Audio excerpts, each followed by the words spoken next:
जाग रही है गंध अकेली, सारा मधुबन सोता है। किया नहीं जिसने क्या जाने, प्यार में क्या क्या होता है। मेरे प्रिय बंधुओं, देवियों व सज्जनों, कहने में और करने में जमीन और आसमान का फर्क होता है। कहने को तो कोई भी कह देता है कि मैं आपसे प्रेम करता हूं, लेकिन जब करना पड़ता है तब पता चलता है। आपको बता दूं, यहां लोग जमीन पर अंधों की तरह चलते हैं और बातें प्रेम की, और भीतर जो होता है आप बखूबी समझ सकते हो। इसलिए कहता हूं, लोगों ने अंधेरे में डंडे उठा रखे हैं। इसके पीछे भी एक कारण है। जो इंसान ये सोचता है कि मैं दूसरे की ज्योति से आगे बढ़ जाऊंगा, वो गलती में है। वर्षों से एक बात कहता हूं, अपनी ज्योति से ही आपको चलना होगा। छोटी सी कहानी सुनिए। एक साधु संध्या के समय अपने मित्र को विदा करता था। रात अंधकार से भरी थी। उसके मित्र ने कहा कि अब मैं अंधेरे में कैसे जाऊं।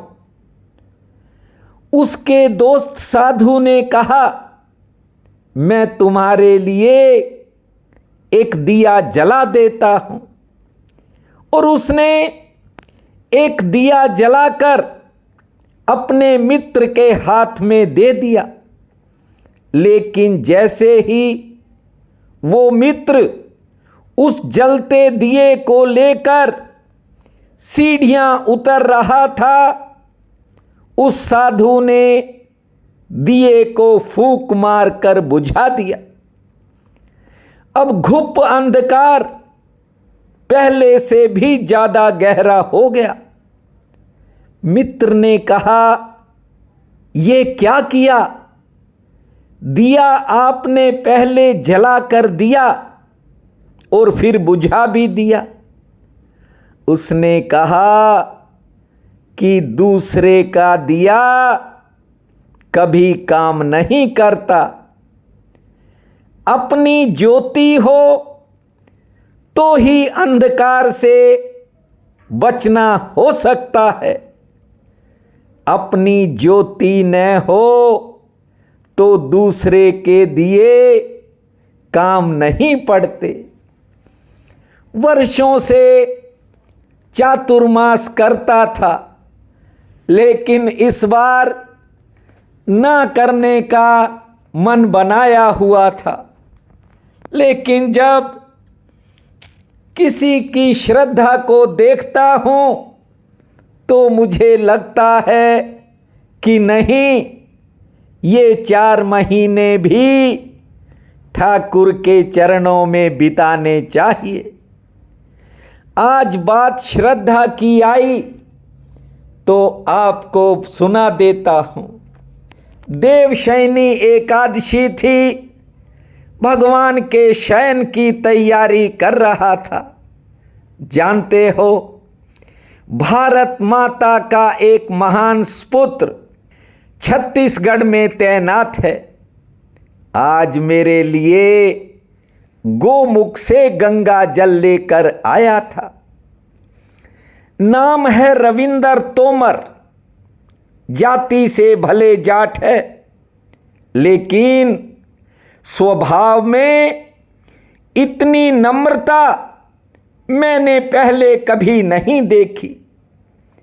हजारों किलोमीटर का सफर तय करके पहले तो रविंदर गोमुख पहुंचा, वहां से गंगा जल लिया। जानते हो, इस बच्चे ने करीब 2-3 महीने पहले ही मुझसे कहा था कि आपके लिए गोमुख से गंगा जल लाऊंगा। देखिए कितना पावन दिन था, देवशयनी एकादशी थी।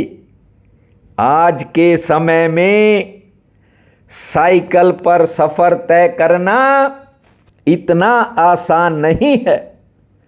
कहाँ छत्तीसगढ़ और कहाँ गोमुख, और वो भी अकेले यात्रा, इतना बड़ा सफर।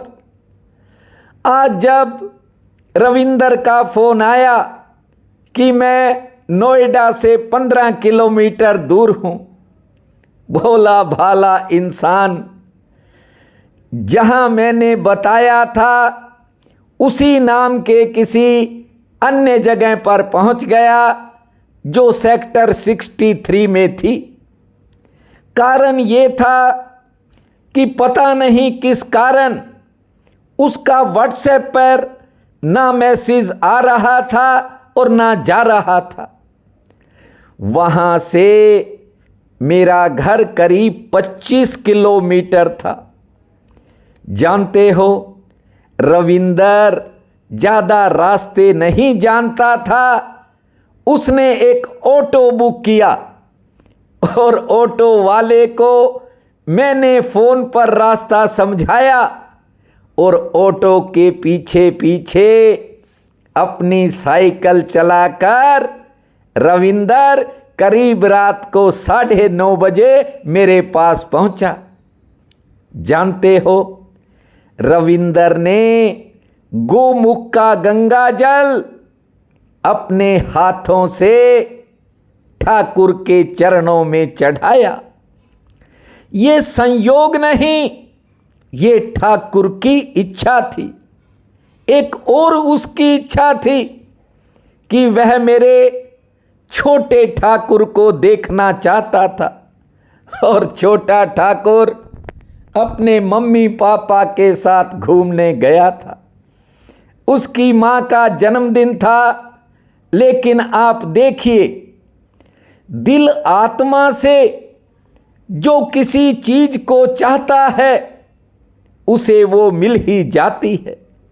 जो ही रविंदर वापसी के लिए निकलने लगा, उसकी आंखों के सामने छोटे ठाकुर भी प्रकट हो गए। बार बार मैंने भोजन का आग्रह किया, लेकिन उसने कहा कि ठाकुर जी के दर्शन से और प्रसाद से मेरी आत्मा तृप्त हो गई। आपको भी आज इस वीडियो में गोमुख का विहंगम वीडियो और रविंदर के साथ बीते सुखद पलों की कुछ झलकियां वीडियो में दिखा रहा हूं। बंधुओं, बहुत बार एक बात कहता हूं कि श्रद्धा तर्क पर आधारित नहीं होती, और चेष्टा करने से कोई श्रद्धा ला नहीं सकता अपने भीतर। ये जो अनन्य प्रेम की बातें इस संसार में होती हैं, उसे भी ठीक से समझ लो। ज्यादातर मामलों में वासना ही होती है, सुंदरता होती है, आकर्षण होता है। लेकिन प्रेम में लोगों को इसीलिए धोखे मिलते हैं क्योंकि कहीं न कहीं कारण कुछ और होते हैं। पर श्रद्धा अकारण है, प्रेम में तो कारण है क्योंकि वासना है। 99% श्रद्धा तो बिल्कुल अकारण होगी। रविंदर के जाने के बाद आज वीडियो बड़ी लेट बनाना पड़ रहा है। इच्छा तो नहीं थी, पर आज का वीडियो रविंदर तोमर के नाम है। उसकी यात्रा को समर्पित है, ठाकुर जी को समर्पित है और गोमुख को समर्पित है। इसलिए आज आपसे कहता हूं कि कोई लाख उपाय करे, श्रद्धा पैदा नहीं कर सकता। मैंने वर्षों बाद एक व्यक्ति में श्रद्धा को देखा। आपको बता दूं, काश किसी को पता चल जाए कि ठीक और गलत क्या है, तो वो खुद ही गुरु है। मेरा प्रयास है कि आपके ही भीतर का दीपक जल जाए, क्योंकि परमात्मा ही प्रत्येक के विकास का अंतिम चरण है। राम राम भूमा, श्री राम नाम भूमा।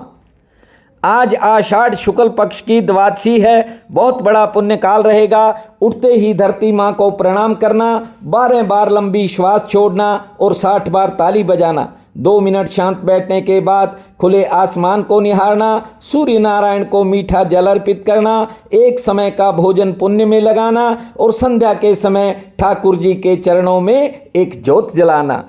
भूमा भास्कर पूरी आस्कर, इस महामंत्र को जपना, समय आपका मंगलमय रहेगा। प्रिय बंधुओं व मातृदेवी शक्तियों, आज 26 जुलाई दिन रविवार है। आप सबको मेरा नमस्कार है। आज का राशिफल इस प्रकार है। मेष, दिनचर्या आज सामान्य रहने के संकेत हैं। घर परिवार के कामों में खर्चा भी होगा, व्यस्तता भी रहेगी। रोजगार से सामान्य लाभ मिलेगा, कोई नया संपर्क जुड़ सकता है। वृषभ, कार्य क्षेत्र के काम आसानी से निपट जाएंगे। दूसरों के कामों में आज कुछ खर्च हो सकता है। नए काम पर विचार होगा। आमदन के लिए समय मध्यम श्रेणी का रहेगा।